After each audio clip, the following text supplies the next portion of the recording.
Hello दोस्तों, आज हम आपको बीएससी सेकेंड सेमेस्टर का पेपर मॉडल केमिस्ट्री का हल कराने जा रहे हैं। मल्टीपल चॉइस का देखिए दोस्तों, which is following is the simplest hydrocarbon. मतलब कौन सा सबसे सिंपल हाइड्रोकार्बन, अर्थात जिनमें कार्बन परमाणुओं की संख्या सबसे कम होती है। ग्लूकोज में 6 होते हैं, ग्लूकोज में भी 6 होते हैं, डाईहाइड्रॉक्सी एसीटोन में भी मैक्सिमम होते हैं, लेकिन सबसे कम ग्लिसरॉल्डिहाइड में 3 कार्बन वाले सिंपलेस्ट कार्बोहाइड्रेट होते हैं। Identity the production of the following reaction. इसमें ग्लूकोज के साथ ऑक्सीजन और नाइट्रिक एसिड की जब रिएक्शन होता है तो साइक्रिक एसिड का निर्माण होता है। The reaction of glucose with acetic anhydride confirm the presence of how many hydroxyl group in it। इनमें ग्लूकोज के एसिटिक एनहाइड्राइड की क्रिया में कितने हाइड्रोक्सिल ग्रुप को प्रेजेंट बताता है 5, क्योंकि एक होता है कार्बोक्सिलिक ग्रुप होता है, जबकि 5 हाइड्रोक्सिल ग्रुप अर्थात OH होता है। Identity x in the following reaction. X plus H2O glucose plus fructose. Glucose और फ्रक्टोज जब ये दोस्तों टूटते हैं तो सुक्रोज से ही टूटते हैं। सुक्रोज को इन्वर्टेज शुगर भी कहते हैं, टेबल शुगर भी कहते हैं। Commercial group is prepare from the hydrolysis. Glucose का निर्माण हम औद्योगिक विधि के माध्यम से हम किससे प्राप्त करते हैं? समान तौर से स्टार्च से। Starch is polysaccharides which is example of the epimers. Glucose and mannose, glucose and fructose is epimers, but glucose and fructose is not epimers. Name of the disaccharides which has not show mutation. इनमें से mutation कौन show नहीं करता? Non reducing sugar sucrose है, जबकि ये सब reducing sucrose है। रिड्यूसिंग सुक्रोस जो होता है हेलिंग विलियन और बेनेडिक्ट विलियन में अपना एक्सचेंज करता रहता है, इसलिए यहाँ पर म्यूटारोटेशन जो है वो नॉन रिड्यूसिंग शुगर है। The disaccharide on the hydrolysis given glucose and galactose। Glucose and galactose किसके हाइड्रोलाइसिस से, किस डाइसैकराइड्स के हाइड्रोलाइसिस से टूटता है? तो लैक्टोज से। सुक्रोज से ग्लूकोज और फ्रक्टोज टूटता है। ठीक। Alpha and beta glucose are क्या होते हैं? आपस में एनोमर होते हैं। Hydrolysis of glucose is known as inversions, अर्थात प्रतीप या विलोपन होते हैं। अर्थात ग्लूकोज का जब हम हाइड्रोलाइसिस कराते हैं सुक्रोज का, तो फ्रक्टोज और ग्लूकोज प्राप्त होते हैं जो इन्वर्सन कहलाते हैं। How many molecule of the phenylhydrazine are needed to convert glucose into osazone. मतलब ग्लूकोज के साथ कितने फेनिलहाइड्राजिन के मॉलिक्यूल मिलकर के ओसाजोन में कन्वर्ट हो जाते हैं? 3 phenylhydrazine molecule of the phenylhydrazine कितने मॉलिक्यूल होंगे? 3। Change the optical rotation of the freshly prepared solution of glucose is standing is called muta rotation. जो ऑप्टिकली तौर पर या अपना चेंज करते हैं, अपना स्ट्रक्चर मॉलिक्यूल स्ट्रक्चर क्या करते हैं, तैयार करने में हम भूमिका निभाते हैं। अगला है asymmetric carbon atom in the alpha hydrogen pyranose. इसमें कितने दोस्तों होते हैं? कार्बन एटम की एसिमेट्रिक कार्बन एटम की जो संख्या होती है अल्फा डी ग्लूकोपाइरोनोज में 5 होते हैं। Not true about glucose. इनमें से क्या सत्य नहीं है? ग्लूकोज में देखिए दोस्तों 5 पॉलीहाइड्रोक्सील्डिहाइड पाए जाते हैं। ये रिड्यूसिंग शुगर होते हैं क्योंकि टालेन और बेनेडिक्ट सॉल्यूशन से रिएक्शन करते हैं। हैं? और यह इट सो म्यूटेशन, ये म्यूटेशन करते हैं। बट सुक्रोज जो होते हैं, सुक्रोस होते हैं, वो डाइसेक्राइड्स होते हैं, वह नहीं करते हैं। अर्थात जितने मोनोसेक्राइड्स होते हैं वह रिड्यूसिंग शुगर होते हैं, और जितने डाई होते हैं शुगर वह नॉन रिड्यूसिंग शुगर होते हैं। नॉट शुगर, शुगर क्या है? Maltose is disaccharides, fructose monosaccharides, sucrose disaccharides, but polysaccharides is cellulose. Cellulose जो होते हैं नॉन शुगर होते हैं, ये अशर्करा होते हैं, इनमें ये स्वीटलेस होते हैं। अगला देखते हैं, glucose given gluconic acid and oxidation with. Glucose ऑक्सीकृत होकर के ग्लूकोनिक एसिड देता है, किसकी सहायता से? वाटर, ब्रोमीन के जल से, टॉलिन रिएजेंट से, फिलिंग रिएजेंट से, ऑल ऑफ दीज। इसमें दोस्तों ऑल ऑफ दीज तीनों से ग्लूकोज क्या होता है? ऑक्सीकरण के द्वारा ग्लूकोनिक एसिड में कन्वर्ट हो जाता है। Fructose is mild reaction with sodium borohydrate. Fructose किसकी रिएक्शन से? निर्मल मतलब सबसे कमजोर रिडक्शन से सोडियम बोरोक्साइड देता है, sorbitol and the mannitol. However the structure of the glucose is best the heterocycle ring. However इस स्ट्रक्चर में ग्लूकोज की जो हेट्रोसाइकिल होती है किस तरह की होती है? टेट्रा हाइड्रोपायरान की होती है। Sugar does not give with the test filling solution. मैंने दोस्तों बताया था कि मोनोसेक्राइड्स जितने होते हैं रिड्यूसिंग शुगर होते हैं, जो फिलिंग रिएक्टेंट के साथ क्रिया करते हैं, जबकि डाइसेक्राइड नॉन रिड्यूसिंग शुगर होते हैं जो फिलिंग और बेनेडिक्ट के साथ क्रिया नहीं करते। तो ग्लूकोज और lactose is a monosaccharides but disaccharides is sucrose. How many stereomer are possible for a hexoketose. Keto hexose के कितने समावयव होते हैं? मेनी स्टीरियोमर कीटो हेक्सोस में कितने होंगे? 8 होंगे। Which is of the following of the enzyme, कौन से एंजाइम हैं? देखिए माल्टोज, लिपिड, सुक्रोज इस नहीं होते क्योंकि इमाइलेशन लिखा है, ये इमाइलेज है। इमाइलेज क्या होते हैं? एंजाइम होते हैं। अमीनो एसिड है भी मिनिमम सॉल्युबिलिटी, किसमें? अमीनो एसिड के मिनिमम सॉल्युबिलिटी किस पर होती है? जब आइसोइलेक्ट्रिक पॉइंट, जो आइसोइलेक्ट्रिक जो पॉइंट होती है, जब यह होती है तो ना यह पॉजिटिव की तरफ मूव करता है और न ही निगेटिव की तरफ करता है। Not move of the cation and the anions known as isoelectric points. Alpha helix structure is, alpha helix structure यह प्रोटीन के होते हैं। प्रोटीन के 3 स्ट्रक्चर होते हैं, एक प्राइमरी स्ट्रक्चर होता है, एक सेकेंडरी स्ट्रक्चर होता है, एक टर्सरी होता है, एक क्वार्टरनरी होता है। तो जो अल्फा हेलिक्स स्ट्रक्चर पाए जाते हैं वो सेकेंडरी में पाए जाते हैं, जबकि प्राइमरी स्ट्रक्चर हीमोग्लोबिन में पाए जाते हैं। Protein are polymer is, protein जो होते हैं, प्रोटीन के छोटे छोटे मॉलिक्यूल एक एमिनो एसिड का निर्माण करते हैं।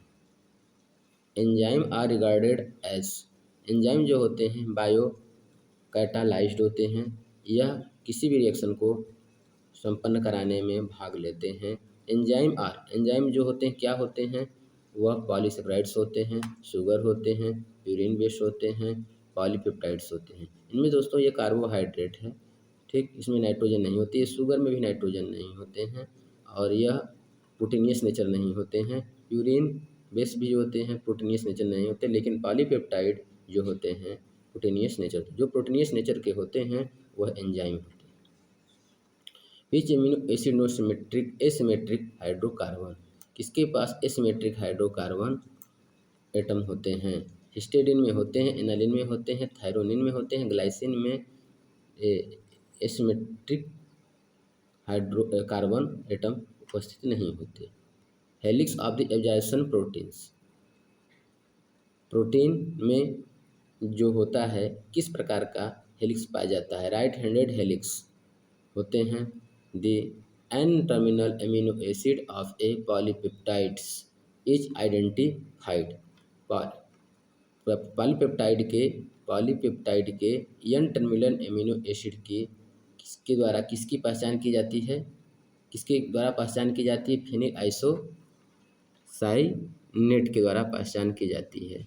ए metal ion cofactor act as, क्या होंगे ये? कोफैक्टर के तौर पर कौन से मेटल यूज किए जाते हैं, कार्य करता है? Lewis acids.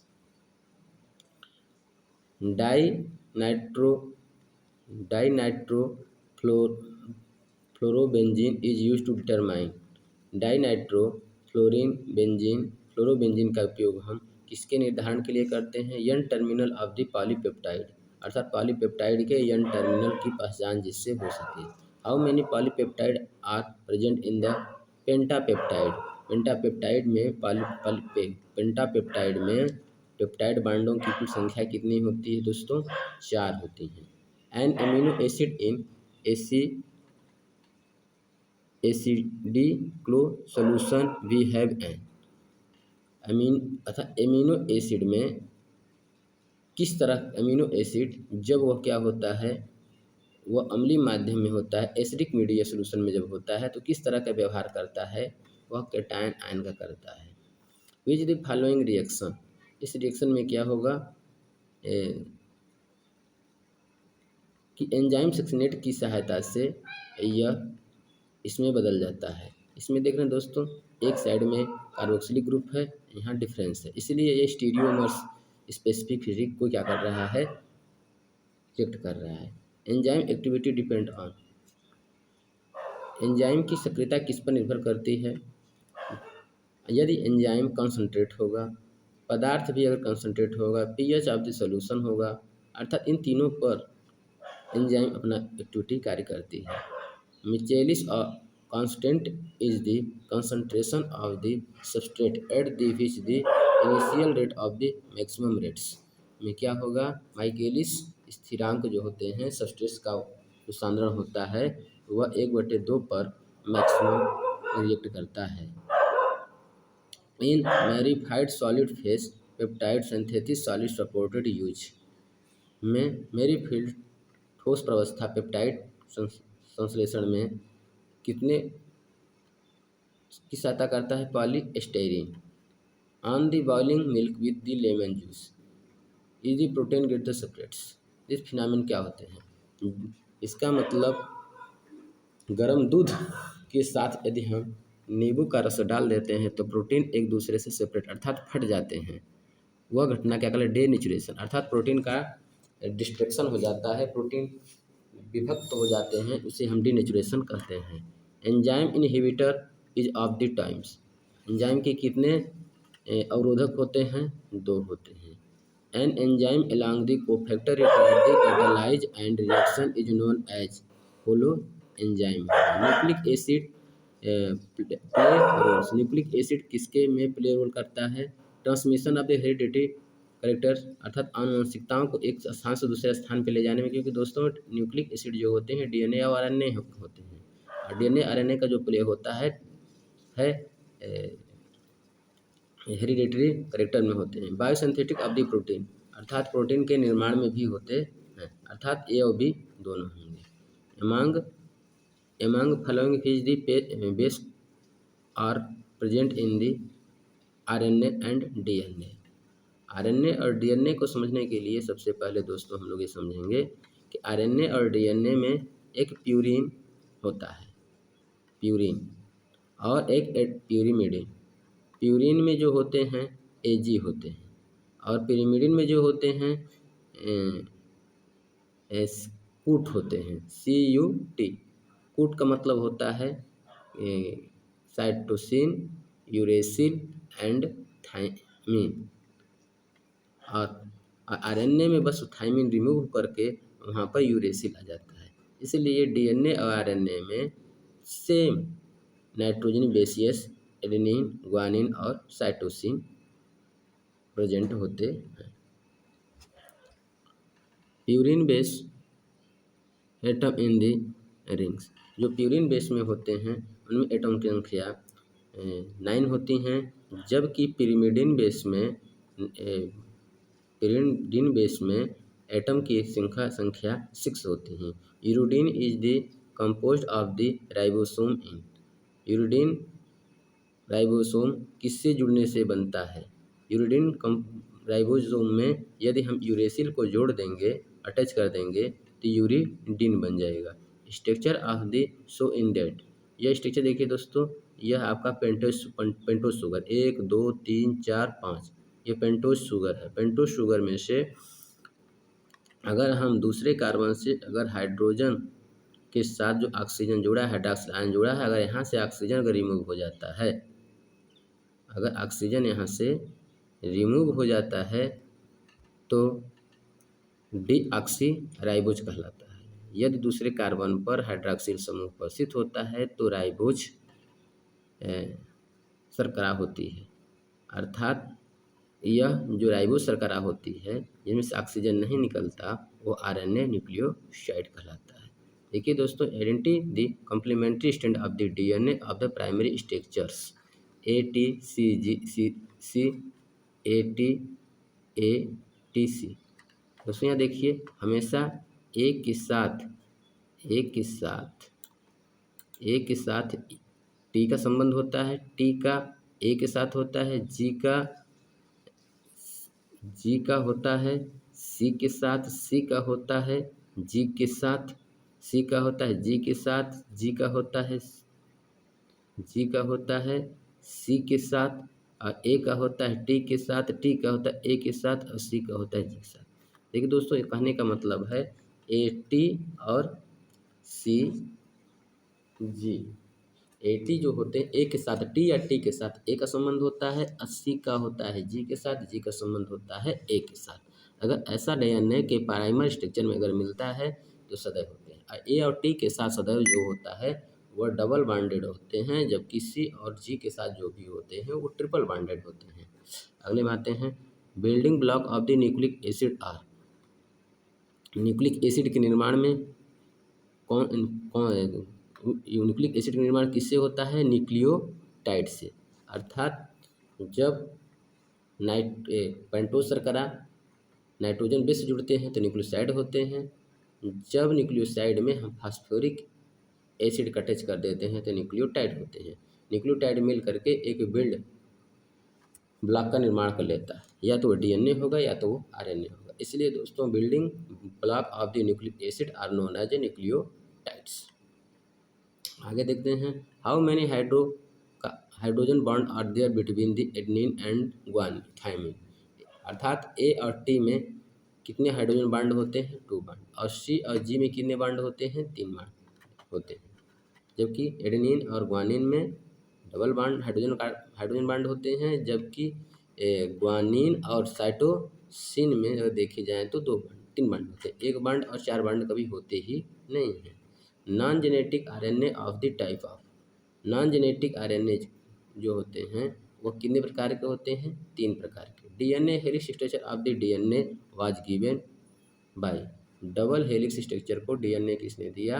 Watson and the Crick. Drugs aspirin is used as analgesic, यह दर्द और बुखार के लिए दोनों के लिए कार्य करता है। सेलेक्ट एंटीबायोटिक द फॉलोइंग्स, ये क्या है? एंटी एनाल्जेसिक है, ये एंटीपायरेटिक्स है, और यही एक एंटीबायोटिक है। Acyclovir acyclovir is used as antiviral, या वायरल के रोकने के लिए इस दवा का प्रयोग किया जाता है। CNS डिस्प्रेस आर यूज्ड इन, CNS का जो होता है प्रभाव होता है वो सक्रियता को कौन कम करता है? Anaesthetic, sedative, hypnotics, all of these. इसमें ऑल ऑफ दीज है। Rational approach of drugs design, quantum mechanical approach, molecular orbital approach, molecular connective approach, all these, इसमें ऑल दीज एबव हो जाएगा। Rational approach of the drugs, अच्छा drugs के design की को rational approach है, क्या है, क्वांटम होंगे, मालिकुलर होंगे और मालिकुलर कनेक्टिविटी होगा। डाइजेपाम इज एंटीपायरेटिक्स, अर्थात यह भी डाइजोपाम जो होते हैं यह आपके बुखार को उतारने की दवा होती है। जाइडोबुडाइन इज डिटेक्टिव फॉर थायमिन, जाइडोबुडाइन जो होती है एड्स से संबंधित होती हैं, ये दवा होती है। और जो थायमिन से एजिडोबुडाइन दवा को बनाया जाता है जो एड्स की रोकथाम में सहायता करता है। एस्पिरिन जो होता है एस्टिल सैलिसिलिक एसिड होता है। दोस्तों एस्पिरिन दवा नहीं खानी चाहिए क्योंकि यह भी बुखार की दवा होती है, दर्द की होती है, एक पैरासीटामॉल भी होता है। और एस्पिरिन क्या होता है, शरीर में जाने के बाद सैलिसिलिक एसिड में अर्थात पॉइजन में कन्वर्ट हो जाता है, धीरे धीरे व्यक्ति की इम्यूनिटी क्षमता खत्म होने लगती है, जबकि एस्पिरिन से अच्छा पैरासीटामॉल होता है। बट एस्पिरिन पर बैन गवर्नमेंट ने बैन कर दिया है। अगला लिखा है the drugs is use to cure HIV AIDS, अर्थात HIV एड्स की उपचार के लिए हम किसका उपयोग करते हैं। अभी देखिए दोस्तों बताए थे यहाँ पे जाइडोबुडाइन HIV के लिए है, ठीक, ये जाइडोबुडाइन दवा का प्रयोग किया जाता है। पर स्ट्रक्चर ऑफ पैरासीटामॉल, पैरासीटामॉल का स्ट्रक्चर क्या होता है, एक दोस्तों बेंजीन होगा, एक सिरे पर OH होगा और दूसरे सिरे पर NaCOCH3 होगा। कहें तो इसका हो जाएगा एसिटोमिडोफिनॉल, एसिडोमिडोफिनॉल पैरासीटामॉल को कहते हैं। And amorphous solids is, amorphous solids क्या हैं, glass. Coordination number of the CS and the chlorine in caesium chloride structure में क्या होते हैं, CGS और Cl में कोऑर्डिनेशन नंबर होते हैं 8 दोनों होते हैं, सी के भी सीजियम के भी 8 होते हैं, क्लोरीन के भी 8 होते हैं। The number of particle in a primitive cubic cells, cubic cell cubic cell में जो पार्टिकलों की संख्या कितनी होती है, 1 होती है। Bragg's law is given equation to n lambda equal to d sin theta. Element of symmetric are, element कौन सिमेट्रिक होते हैं, कौन से तत्व ऐसे होते हैं जो सिमेट्रिक होते हैं, plane of symmetric, centre of symmetric, axis of the symmetric, अर्थात all of these. What will be the Miller indice for a plane given intercepts 3a, 6a and 2c, x, y and z axis respectively? 2, 1, 3 option सही होगा। In a crystal the number of the centre of the symmetrics, कहने का मतलब है कि crystal में जो है कितने सिमेट्रिक सेंटर होते हैं, 1 होते हैं।